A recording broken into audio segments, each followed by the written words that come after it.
contre le sud maintenant de la bande de Gaza, eh bien, elle marque encore une étape encore plus grande dans la tragédie.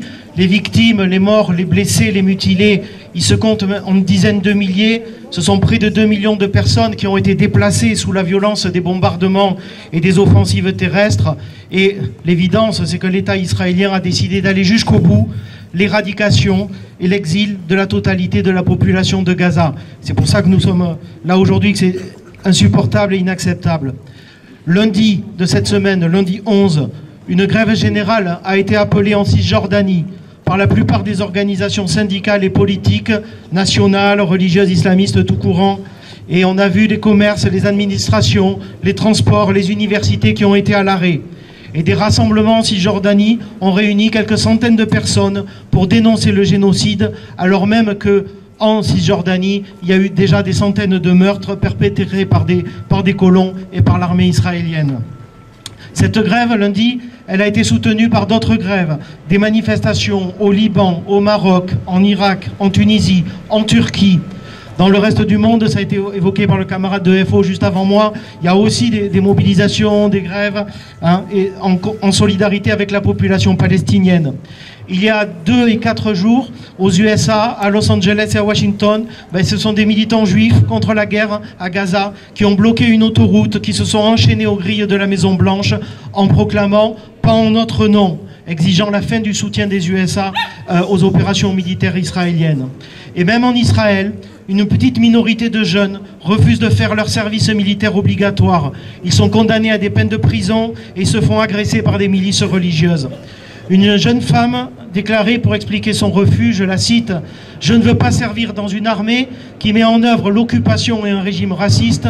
Je ne veux pas participer à ce projet d'exploitation de l'occupation et de l'oppression du peuple palestinien. » Alors ces jeunes, ils savent qu'ils sont minoritaires, mais ils résistent pour la fraternisation, pour un avenir égal possible entre les deux peuples.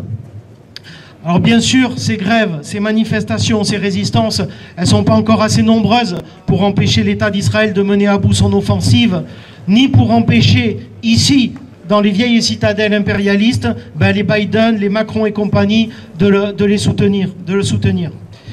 Ils font mine, ça a été dit avant moi, mais de s'indigner sur certains crimes de guerre. Mais ils soutiennent, ils financent, ils arment inconditionnellement leurs alliés au Proche-Orient, en portant l'entière responsabilité de cette situation qu'ils ont créée depuis la fin des 2 guerres mondiales. Et ils continuent aujourd'hui d'en porter la responsabilité par leur lutte acharnée pour s'approprier les richesses, contrôler les voies du commerce international. Leur système, le capitalisme, il est en train de plonger le monde dans une multiplication des guerres pour leurs intérêts économiques, pour les profits de leurs multinationales. Et de fait, la guerre à Gaza, ce n'est pas une guerre locale, pas plus que celle en Ukraine, que celle au Yémen, au Congo, dans le Sahel et tant d'autres.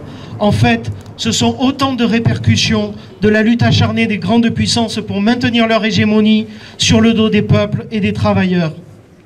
Et partout, leurs dirigeants, les dirigeants de ces grandes puissances, ils mènent une propagande permanente pour essayer de nous enrôler à soutenir leurs conflits pourris, à coups de choc de civilisation, à coups de racisme, de xénophobie, de toute la démagogie qu'on subit au quotidien. Ici, cette semaine, la crise politique s'est aggravée avec le rejet de la loi immigration, et ça témoigne bien de cette fuite en avant qu'ils ont.